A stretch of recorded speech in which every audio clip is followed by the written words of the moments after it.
Primeiro, eu quero agradecer mais uma vez a sua paciência, né, de poder falar com a gente. Nós, do Plutocrata, temos aí alguns seguidores, já conversamos com algumas personalidades do meio político, e é uma grande honra que o senhor conceda essa entrevista para nós nesse momento delicado no qual todos nós vivemos. Eu vou fazer uma breve leitura, senador, do seu currículo, que o senhor é médico, jornalista, líder do PT no Senado Federal, você foi ministro da Saúde da era Lula, você foi secretária da Saúde também pelo estado de Pernambuco e secretária das cidades, tem um grande know-how para falar com a gente sobre esse momento ao qual nós vivemos, que é extremamente delicado. Eu quero começar já fazendo uma pergunta um tanto quanto provocativa. A gente vive um momento, o nosso governo não tem uma liderança e uma posição definida sobre o que nós vamos fazer com os cidadãos que estão aí desempregados. Nós já tínhamos uma taxa de 12 milhões de brasileiros desempregados, nós voltamos a ter a miséria latente no Brasil, e o auxílio emergencial do governo não está vindo, senador. O que a gente espera agora? Bem, nós temos constatado que o governo Bolsonaro não tem dado a devida atenção, nem tratado com a devida responsabilidade essa coisa tão grave que é essa pandemia do coronavírus. Seja do ponto de vista da saúde, o presidente da República, em particular, tem sido um grande obstáculo para o enfrentamento ao coronavírus aqui no Brasil, seja do ponto de vista das medidas econômicas que precisam ser tomadas. Só para você ter uma ideia, depois que o Congresso Nacional aprovou essa ajuda, esse benefício quarentena de R$600, que pode chegar até R$1.200, ainda foram necessários mais de 7 dias, quase 10 dias, para o governo começar a operacionalizar a transferência desses recursos. Isso está sendo feito agora, mas de uma forma ainda muito atabalhoada, as pessoas sendo obrigadas a se amontoarem em filas nas frentes dos bancos e na frente da Receita Federal também. E a nossa preocupação maior nesse momento agora é com os trabalhadores assalariados, porque, na verdade, aquelas pessoas que têm um emprego formal foram atingidas por essa medida provisória que propõe a redução da jornada de trabalho e também a redução dos salários. Então, tem gente que ganhava R$3.000 e que agora vai ter que sobreviver, no máximo, com R$1.800 durante pelo menos 3 meses, se é que a pandemia vai durar só 3 meses. Então, o governo tem sido muito lento em tomar medidas que possam proteger as pessoas e garantir que elas possam fazer essa quarentena sem estar preocupados com o que vai ter para comer no dia seguinte. Além, na verdade, da morosidade do governo, uma outra preocupação que até ontem eu estava conversando com um professor de Direito, doutor Ricardo Bernardes, e nós conversávamos sobre a PEC 936, que ela vem com esse acordo de redução salarial, a qual o STF agora está falando que precisa do sindicato, ou seja, isso tudo também torna muito moroso também a decisão que nós vamos tomar com aqueles que são assalariados, senador. Mas, na verdade, a decisão que havia sido tomada pelo ministro Lewandowski, né, ela foi derrubada.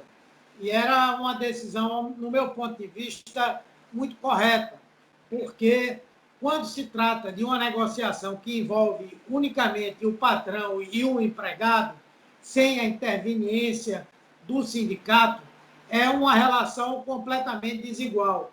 E hoje nós temos, pela Constituição, de que os sindicatos são representações coletivas dos trabalhadores, representando coletivamente, pode falar por todos e, portanto, tem uma força muito maior e consegue garantir que cada acordo que se faça, ele espelhe realmente o que é a lei. Bom, no entanto, já houve decisão do Supremo de que não é necessária a interveniência do sindicato. O grande problema agora é que eu acredito que a boa parte dos patrões vai tentar fazer o melhor acordo para si, para as empresas e para eles, patrões, e não para os trabalhadores. Então, muita gente pode ter uma perda significativa no valor do salário que anteriormente tinha. Além dessa perda, na verdade, esse acordo entre patrão e empregado, que foi instituído pela reforma trabalhista, deixa o lado hipossuficiente, que é o do trabalhador, totalmente desprotegido e desprivilegiado.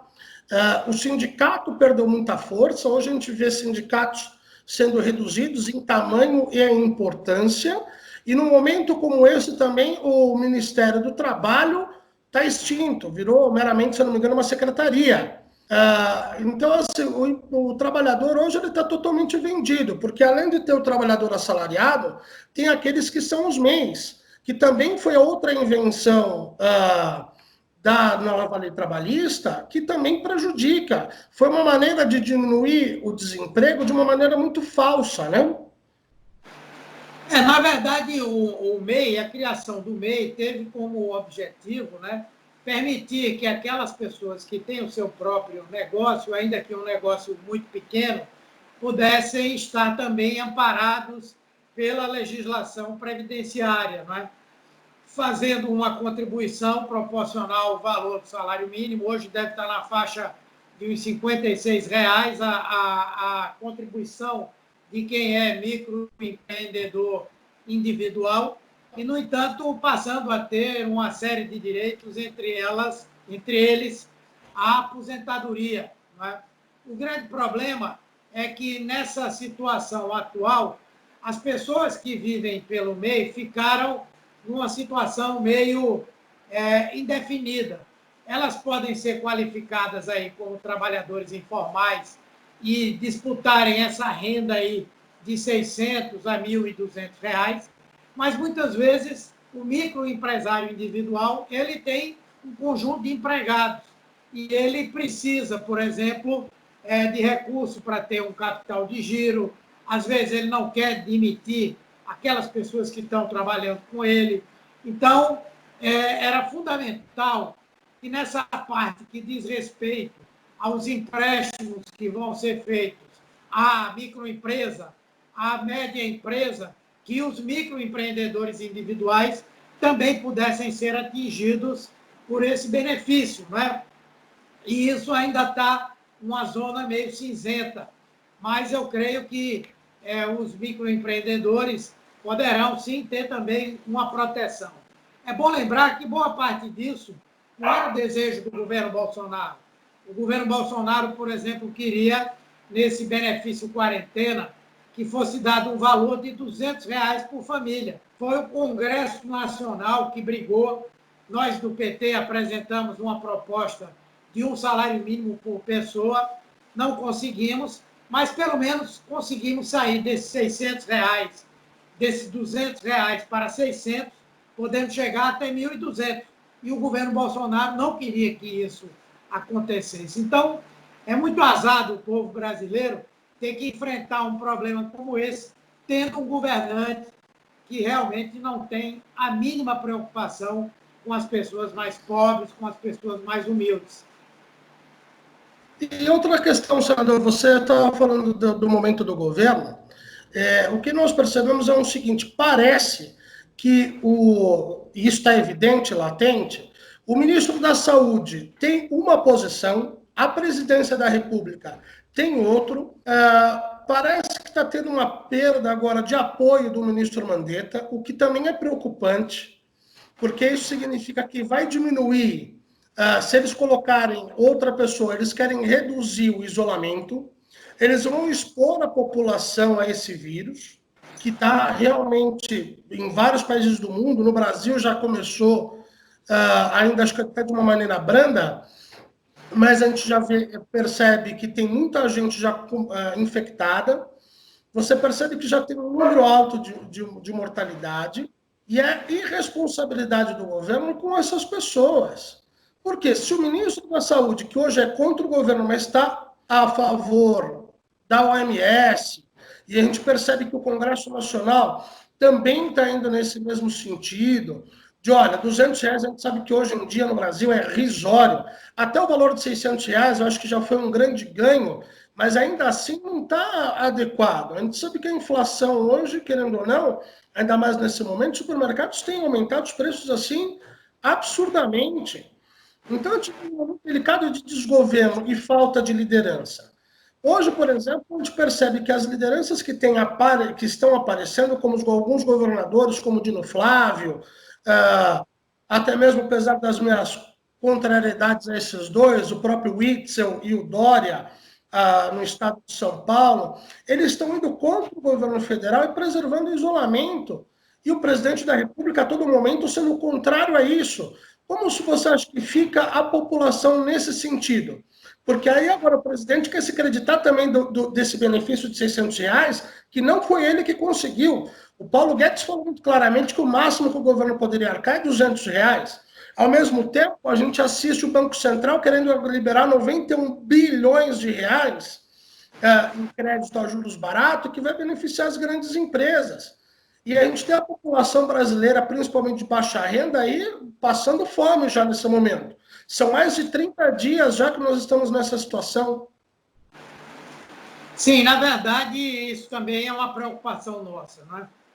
O Ministério da Saúde, ele cometeu muitos equívocos nesse período, não é? Principalmente no que diz respeito a estar preparado para enfrentar esse momento que está começando agora, que é exatamente daquela grande afluência de pessoas doentes em busca do atendimento hospitalar, que é necessário para muita gente.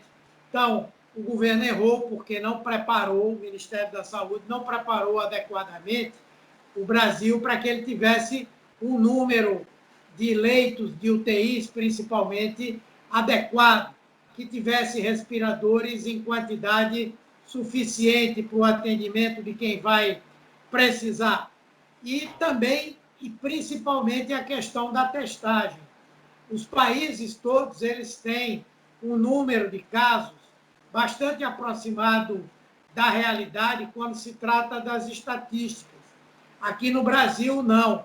Como nós não estamos testando, os cálculos que são feitos por infectologistas, que são feitos por profissionais de saúde pública, mostram que é muito provável que o número de pessoas contaminadas seja por aí em torno de 15 vezes o que nós temos hoje.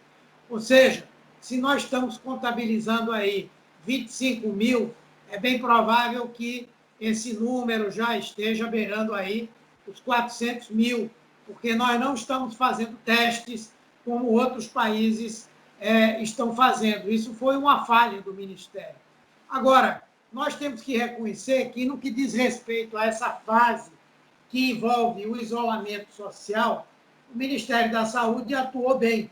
E só não atuou melhor, nem está atuando melhor, porque ele tem que enfrentar o vírus e tem que enfrentar também o presidente da República, que o tempo inteiro tenta quebrar as orientações quanto ao isolamento social, tenta fazer descrédito das normas assumidas pelas autoridades sanitárias do Brasil e no exterior, e isso realmente é um problema. E apesar de nós considerarmos que a atual direção do Ministério tem erros, nos preocupa a possibilidade de que gente pior do que os que estão lá venham a dirigir o Ministério daqui para frente. Essa é também uma das nossas maiores preocupações nesse momento, você tem razão. E esperamos que, pelo menos nesse aspecto, as coisas não piorem mais do que elas já estão hoje, né? Exato. E, na verdade, também tem uma questão importante que a gente precisa ressaltar, senador, que é o seguinte. É nítido o despreparo da presidência da República, não só nesse assunto, como em qualquer outro. Nós já causamos mal-estar com o governo chinês, por exemplo, né, por posições pífias, ridículas, que não ajudam em nada, né? E você percebe também que é o seguinte, como é que faz, por exemplo, um ministro da Saúde, você que já foi ministro da Saúde, senador, quando você e o presidente da República não falam a mesma língua, é difícil dar continuidade. Mesmo o Congresso Nacional, ainda que ele socorra e que ele tente aumentar os auxílios, aquilo que vem de projeto de lei, a gente percebe que está todo mundo muito perdido nessa situação. Porque além da briga política, que já é natural, entre situação e oposição, nós temos uma terceira briga que é a oposição à situação e a situação com a situação, né?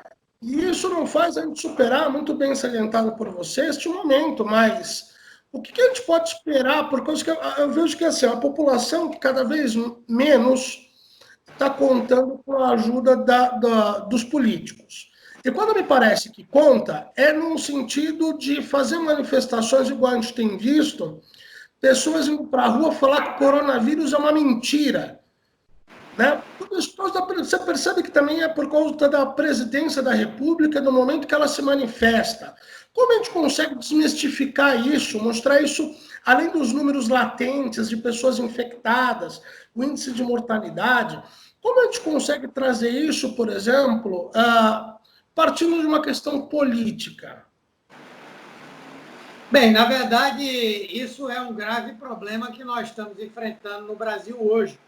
Como eu falei, no Brasil nós temos que enfrentar o vírus e temos que enfrentar a postura do presidente da República, que sabota todo o trabalho que vem sendo feito pelos governadores, que sabota o trabalho que vem sendo feito pelos prefeitos e pelas autoridades de saúde, inclusive do próprio Ministério da Saúde e do governo dele.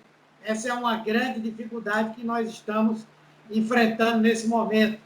Além disso, o presidente da República fica divulgando notícias falsas, encontrando remédios milagrosos que nós ainda não podemos dizer com certeza e segurança de que eles podem ser utilizados para o coronavírus, para enfrentar essa pandemia.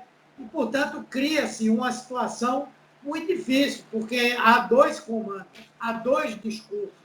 Aquele que é feito pelo Ministério da Saúde e aquele que é feito pelo presidente da República.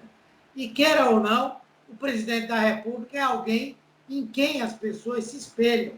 Quando eles veem o presidente da República sair, abraçar as pessoas, pegar na mão de outras, assoar o nariz, pegar na mão das outras, eles começam a dizer, ora, o presidente é uma pessoa bem informada. Se esse coronavírus fosse para valer, ele não ia para a rua, ele não ia abraçar ninguém, ele não ia passar a mão no nariz, ele não ia fazer nada disso. Então, se ele está dizendo que não é porque isso tem um fundamento. Felizmente, a maioria da população não acredita em Bolsonaro, mas uma boa parte pensa que sim, e aí quer se colocar e agir como se nada tivesse ocorrendo. Isso, inclusive, é uma atitude, no meu ponto de vista, uma atitude criminosa por parte do presidente da República, que deveria já estar respondendo por crime contra a saúde pública do nosso país. E é exatamente o contrário do que todos os grandes líderes mundiais estão fazendo. Na verdade, em cada país, os primeiros-ministros, os presidentes, os chefes de Estado têm ido para a televisão, têm falado à população, procurando unir o povo na defesa dessa luta contra o coronavírus. Aqui no Brasil é o contrário. É o presidente da República querendo expor as pessoas, querendo fazer com que elas se contaminem, para, na teoria dele, na tese dele, essas pessoas aí criarem uma imunidade e se criar a chamada imunidade de rebanho. É um grande absurdo isso que está acontecendo no Brasil hoje. E sobre o crime contra a saúde pública, senador, eu tenho uma pergunta extremamente importante. Qual que é a possibilidade do presidente da República vir a responder isso, inclusive com a perda de mandato? Veja, muitas dessas coisas que ele tem feito podem se caracterizar como crimes de responsabilidade. Já há pedidos lá no Congresso Nacional de impeachment para o presidente por uma série de atos que ele realizou e que, a nosso ver, e de muita gente, representam crimes de responsabilidade. No caso do crime contra a saúde pública, nós tivemos e fizemos, né, representações à Procuradoria-Geral da República ou provocamos o Supremo Tribunal Federal para que pedisse à Procuradoria-Geral da República uma manifestação. Lamentavelmente, não é, o atual Procurador-Geral da República tem considerado que nenhuma dessas ações que Bolsonaro tomou representam crimes contra a saúde pública. Lamentavelmente, ele tem pedido o arquivamento dessas ações. Já pediu arquivamento contra decisões do presidente que se contrapunham a decisões de governadores e de prefeitos, e o procurador mandou arquivar. Agora, o Supremo decidiu que o presidente não pode passar por cima das decisões tomadas pelos governadores e prefeitos no que diz respeito a essas medidas de isolamento, porém, a Advocacia Geral da União recorreu dessa decisão e o Procurador-Geral da República disse que o presidente pode, a qualquer momento, flexibilizar essas medidas, tomar outras. Agora vai caber ao Supremo uma decisão. Eu tenho muita confiança de que o Supremo Tribunal Federal vai dizer que o presidente da República não pode se contrapor a medidas que foram tomadas, tendo como base as orientações das autoridades de saúde pública no Brasil. Porém, o Procurador-Geral da República tem agido dessa maneira. É lamentável que isso esteja acontecendo nesse momento. É realmente lamentável. E ainda assim tem uma questão que eu acho que é extremamente importante. Nós sabemos que o fim do mandato da presidenta Dilma Rousseff, ele foi feito por muito menos, por algo que nem foi considerado crime. Este foi um verdadeiro golpe contra a democracia. Agora a gente percebe que o que eles estão fazendo é muito pior. Existem indícios aí, até mesmo da família Bolsonaro, está envolvido com milicianos, existem fumaça de corrupção para todos os lados aos quais se olham. E ainda assim, me parece que a nossa Procuradoria-Geral da República está assim, de olhos vendados para tudo que acontece contra eles, até mesmo na apresentação de uma queixa-crime, para apresentar essa responsabilidade, né? Na verdade, dentro do governo, também não há quem de direito deveria fazer qualquer coisa para intervir em torno dessas questões. Você veja, o ministro da Justiça, o senhor Sérgio Moro, assiste ao cometimento de todas essas ilegalidades por parte do presidente da República, por parte de integrantes do governo. Veja agora, não é? O comandante do IBAMA, o policial que comandava as ações do IBAMA, lá na região norte, e que estava combatendo a entrada de garimpeiros nas reservas indígenas, levando inclusive o coronavírus, que tem contaminado índios também. Esse militar foi destituído pelo governo, pelo IBAMA, porque estava tomando essas atitudes. Ninguém ouve uma palavra do ministro Sérgio Moro. Nós temos visto aí também outras ações criminosas por parte de integrantes do governo, e o Ministério da Justiça não se pronuncia. E, por outro lado, a Procuradoria-Geral da República também não tem se pronunciado sobre essas questões, o que seria uma obrigação dela, o papel dela. E se não tem sido o Supremo e o próprio Congresso Nacional, o presidente Bolsonaro, com certeza, já teria cometido uma série de outros absurdos contra os interesses da população brasileira. E uma questão, voltando um pouquinho para a parte da questão da renda, ao qual os trabalhadores devem receber aí nos próximos dias, estamos aguardando, né? Existe um projeto já há mais de 30 anos do ex-senador da República, atual vereador pela cidade de São Paulo, que é o Eduardo Suplicy, que sempre falou muito da renda básica de cidadania. E agora, de repente, voltou a ser latente esse assunto e mostra a importância já dessa tese que sempre suscitou muito bem o ex-senador da República, o Suplicy. Existe a possibilidade desta aprovação da renda básica de cidadania? Tem algum caminho para isso ou estamos com um caminho fechado neste momento? Bem, na verdade, esse benefício que foi aprovado agora, essa renda básica, ela é, de certa forma, inspirada nas ideias que o senador Eduardo Suplicy sempre defendeu. E eu acredito que, depois dessa pandemia, certamente muitos países no mundo vão adotar medidas semelhantes para atender não somente a sua população mais pobre, mas a população como um todo, porque a ideia da renda básica de cidadania do ex-senador Suplicy é uma renda que a sociedade dá aos seus cidadãos, independentemente da renda que essas pessoas tenham, na verdade, proporcional a essa renda, inversamente proporcional, mas fazendo com que cada pessoa tenha uma complementação da sua própria renda, ou que garanta uma renda para ela o tempo inteiro. E se nós analisarmos esse processo de desenvolvimento tecnológico, de desenvolvimento da inteligência artificial, nós vamos ter, no futuro não muito distante, muitas profissões que vão deixar de existir. E por mais que as pessoas se reciclem, mudem de profissão, façam treinamento, sempre haverá aquilo que o professor Harari chama de pessoas irrelevantes, aquelas que não terão papel nem função na sociedade.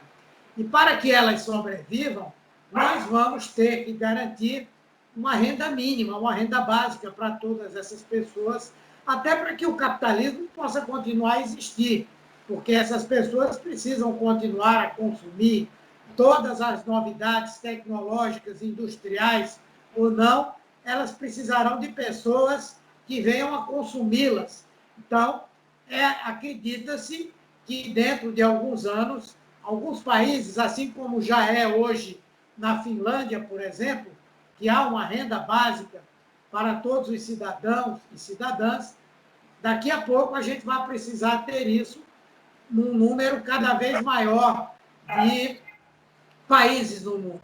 Aqui no Brasil, eu não sei, lamentavelmente, as nossas elites, elas são profundamente perversas, atrasadas, têm uma visão escravocrata e, como tal, eu não sei se nós vamos ver no Brasil o crescimento das hordas de famintos, de miseráveis, ou se nós vamos ter, pela luta política e também pela conscientização que essa pandemia pode gerar na cabeça de cada pessoa, a possibilidade de uma proposta como essa. Os ricos pagarem mais, serem mais taxados e a população ter o direito de uma renda básica para sobreviver, para viver com dignidade. Na verdade, senador, até você tocou numa parte muito importante. Existe hoje também, nós vivemos, desde o impeachment da presidenta Dilma, uma polarização, onde, de repente, toda a esquerda, todo mundo virou comunista, todo mundo quer colocar uma ditadura comunista, o que não é verdade, nós sabemos disso. Nunca foi o desejo do ex-presidente Lula ou da Dilma colocar qualquer coisa nesse sentido, mas sim a sensação daquilo que é a nossa Constituição, que é uma Constituição social, que é uma Constituição até mais sociodemocrata. Mediante a isso, a gente percebe que existe justamente essa polarização, né? As pessoas acharem que a todo momento, quando a gente fala desse capitalismo, das grandes fortunas brasileiras, quererem suprimir cada vez mais o trabalhador. a gente percebe que é o seguinte, um banco que fatura 84, fatura não, teve de lucro líquido, 84,5 bilhões no ano passado, está recebendo um socorro muito rápido do governo. Enquanto a gente percebe que a população mais de baixa renda não está demorando demais. Então, me parece até que o governo, ou este governo, vem no intuito de massacrar e aumentar esse abismo entre as duas pontas. Algo que parece que a gente tinha diminuído nos últimos anos, a gente está abrindo de novo. Quem tem dinheiro vai continuar cada vez tendo mais dinheiro e quem está pobre cada vez vai ser empurrado mais para a miséria. Né? Isso está bem latente, eu acho que na visão de todo mundo, né? Sim, com certeza, eu vejo isso também.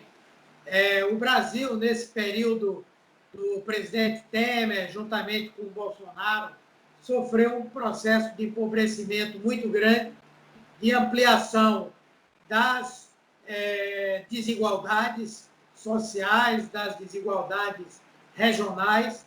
Lamentavelmente, em várias regiões, nós temos a volta da fome, um desemprego extremamente alto, que vai aumentar muito mais agora com essa pandemia, uma reforma trabalhista que, ao invés de garantir direitos, retirou e fez com que, no Brasil, nós passássemos a ter uma maioria de pessoas vivendo na informalidade laboral, não é?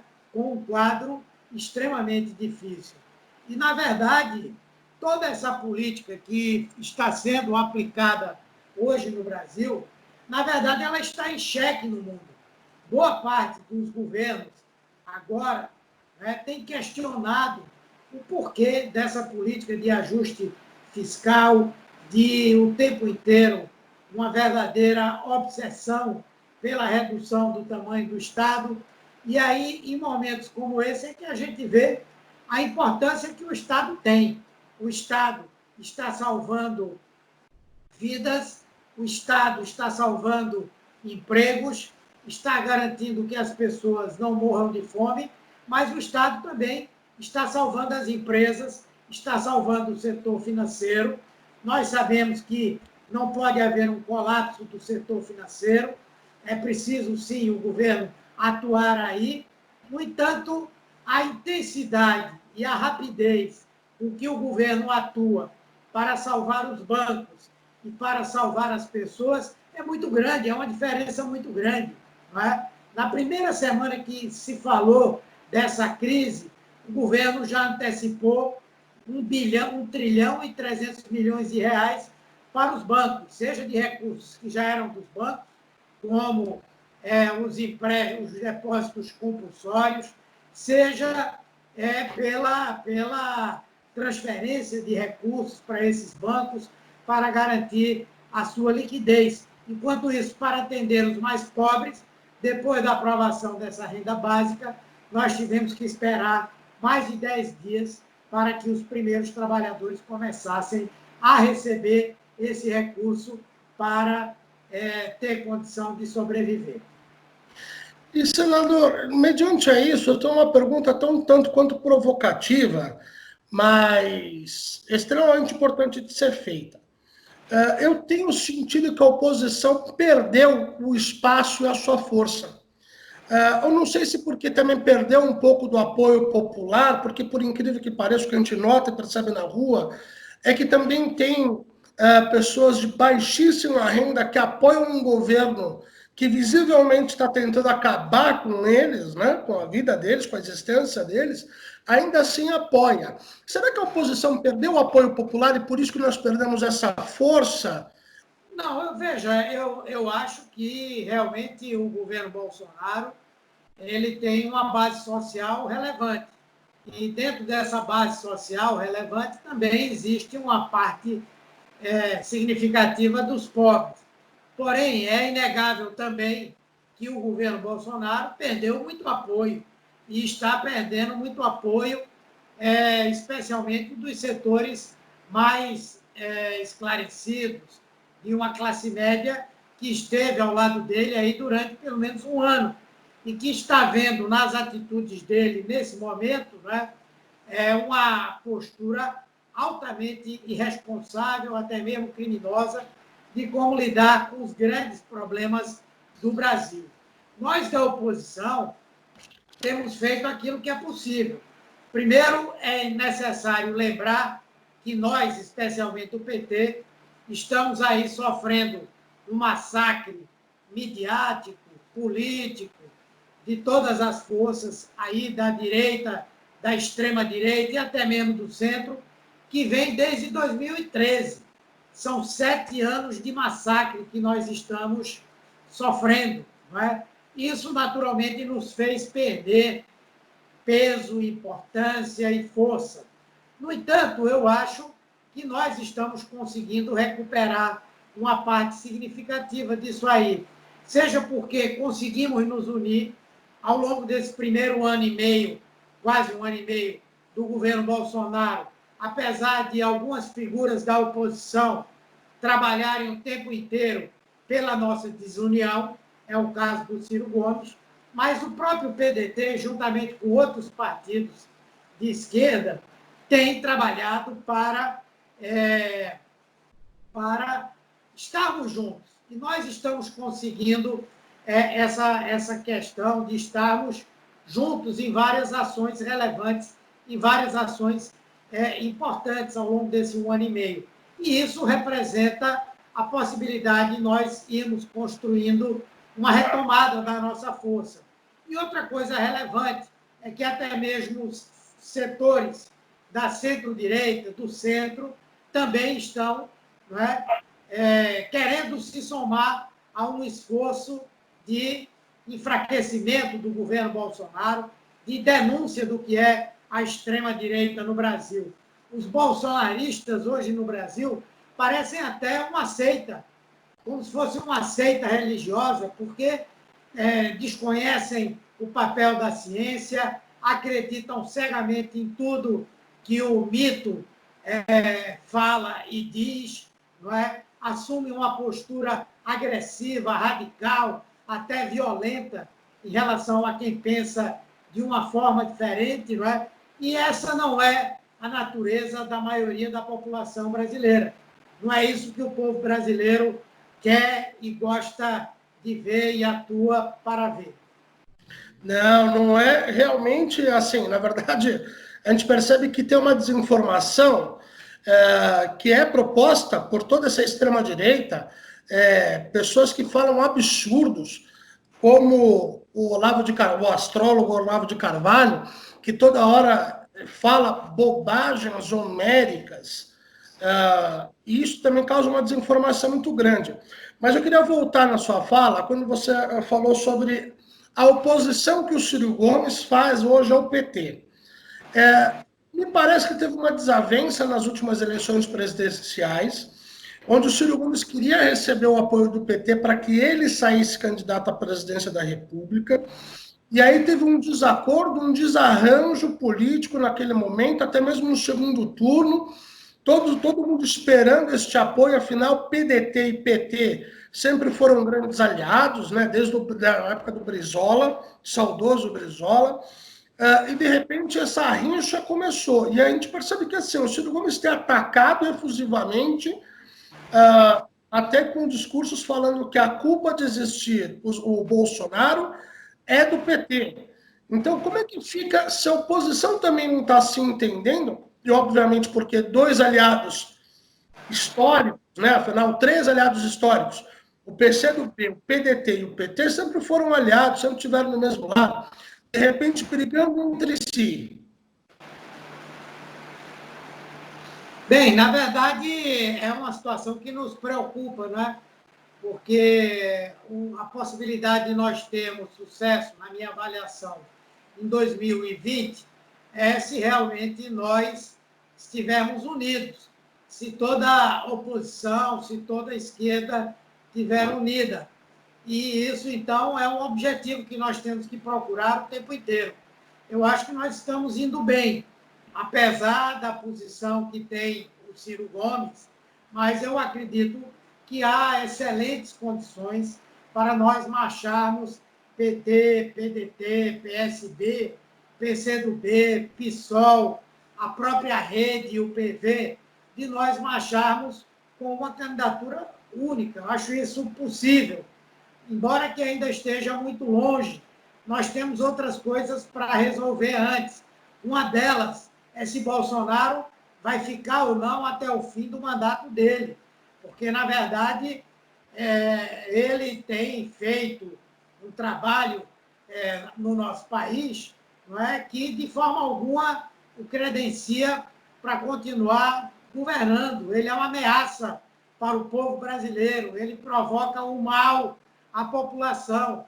E nós temos que, aí, o mais rapidamente possível, começarmos a discutir o que fazer, porque Bolsonaro não tem preparo, não tem competência, não conhece o Brasil, não tem sensibilidade para governar um país com as características que o Brasil tem.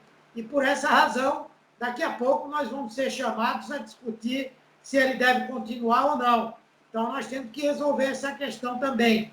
Mas eu creio que até uma coisa como essa vai contribuir para que nós possamos ter unidade política para enfrentar as próximas eleições e tirar essa extrema-direita do poder.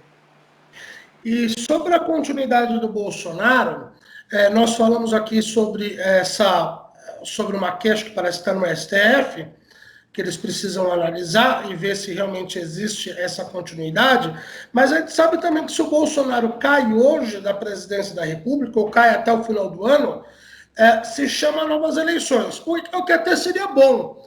Se isso acontece no próximo ano, quem assume a presidência da República é o general Mourão. É melhor ou pior? Quem é o menos ruim, talvez, senador? Não, é muito difícil a gente falar de menos ruim, não é? É lógico que o vice-presidente da República é uma pessoa que tem juízo, coisa que o presidente Bolsonaro não tem.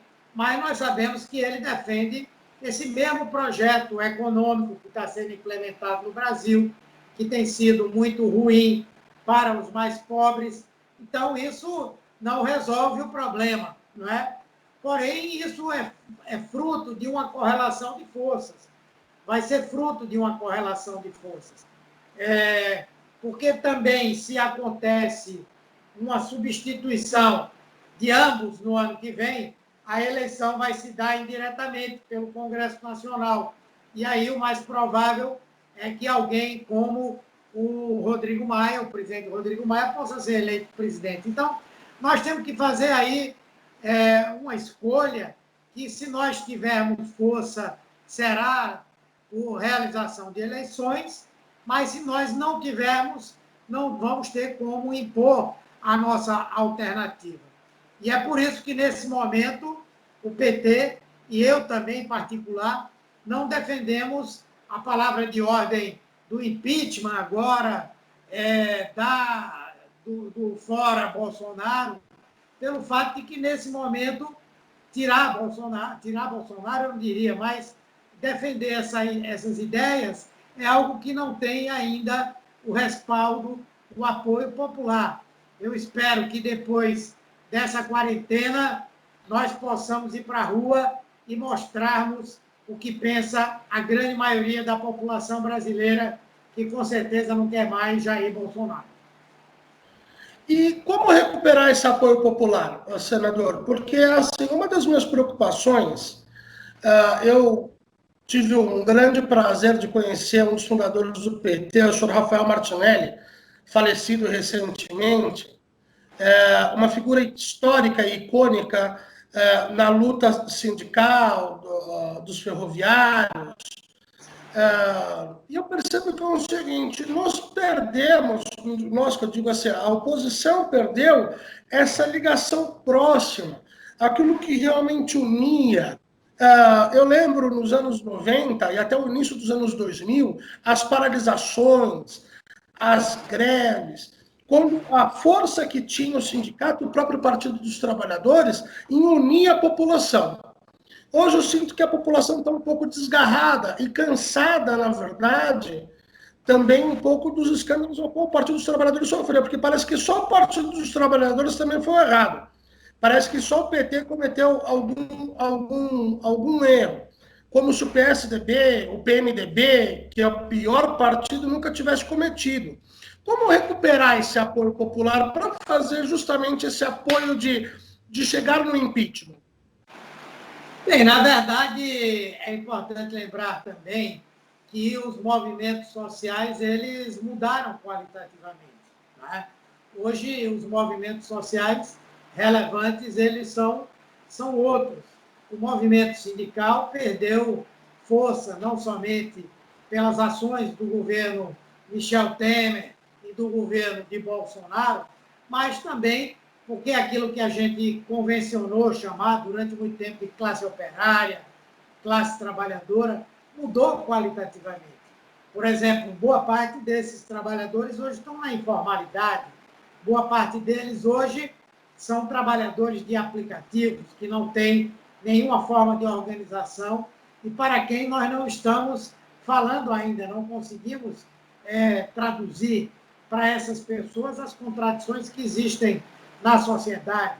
Então, é preciso realmente ter união, mas é preciso também que nós possamos entender essa nova característica que tem a classe trabalhadora hoje no nosso país.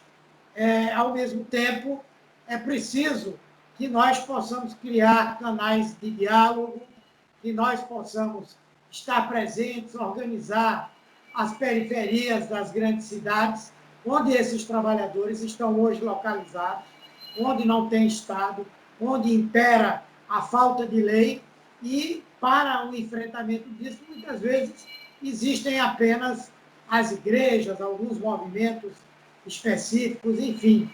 Então, é preciso realmente que os partidos, em particular o PT, voltem a fazer aquilo que lá no passado nós fizemos e que poderemos, sem dúvida, voltar a fazer novamente. Senador, a gente já estendeu o nosso tempo, que a gente tinha combinado 30 minutos. Só uma última pergunta para a gente poder fechar. O que a gente pode... Eu andei vendo alguns vídeos também do ex-presidente Lula, que anda também se manifestando nessas questões da área da saúde, mas eu acho que o vídeo que nos conectou e que abriu essa possibilidade foi um vídeo do Paulo Guedes falando da maravilha econômica que o ex-presidente Lula fez. Se existe esse reconhecimento do atual ministro da Fazenda, por que ele não coloca em prática essas ideias que durante tanto tempo não serviu tão bem à população brasileira? Na verdade, ele fez apenas uma referência ao Bolsa Família, né? E nunca mais falou nisso. Certamente levou aí um rela do presidente Bolsonaro e daí para frente ficou calado. Na verdade, o Paulo Guedes estava naquele momento defendendo que os programas fossem focalizados. O Bolsa Família ele é um programa focalizado, com um grande resultado. Ele se dirigiu para uma parcela grande da sociedade, mas que não é a sociedade como um todo, e focalmente ele conseguiu melhorar bastante a condição de pobreza daquela população. Mas a nossa visão, para além do Bolsa Família, é de que as políticas públicas devem ser, na medida do possível, universais.